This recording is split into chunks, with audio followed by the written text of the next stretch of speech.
I gymhlethu mwy ar bethau, roedd un o gelloedd Cymdeithas yr Iaith Gymraeg yn cynnal cyfarfod mewn adeilad cyfagos, ond wnaethon nhw ddim gorymdeithio'n swyddogol tua'r carchar, dim ond fel unigolion.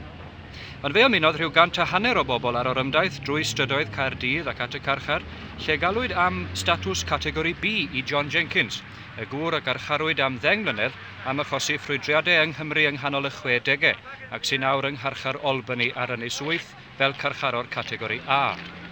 Fe wnaed cyfeiriad byr hefyd at aelodau Cymdeithas yr Iaith Gymraeg sy'n mewn carcharau ar hyn o bryd.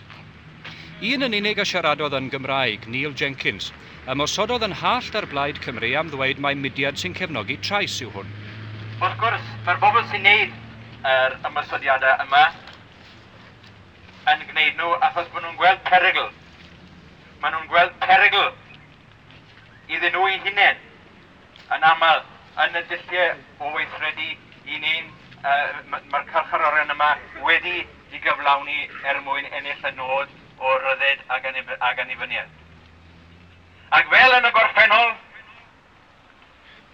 y gwnaeth bobl fel Ylyston Morgan ymosodiadau ar bobl oedd eisiau amddiffyn Tryweryn ac ehiddo nhw o fod yn anhirymgar i'r mudiad gwleidyddol, y mudiad cenedlaethol o ddim perthyn iddo fe ar y pryd. Dyna yn union y beth mae rai aelodau amlwg o'r blaid yn neud nawr i bobl sydd am weithredu'n bendant. Ond nid Plaid Cymru ac Ylyston Morgan yn unig a ddaeth dan lach Mr Neil Jenkins bnawn Sadwrn. Ond erbyn heddi, mae arna ofn bod aelodau amlwg o hyd yn oed Gymdeithas yr Iaith yn dechrau taflu anfri ac yn dechrau dyfrio yn cyfarfodydd ni. Roedd llythyr yr wythnos yma yn y Welsh Nation gan aelod amlwg o Gymdeithas yr Iaith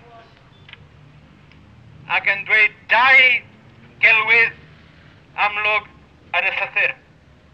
Dafydd Iwan oedd y llythyrwr ac fe berniadwyd hefyd am ostwng i wneud ei ymosodiadau yn y wasg Saesneg.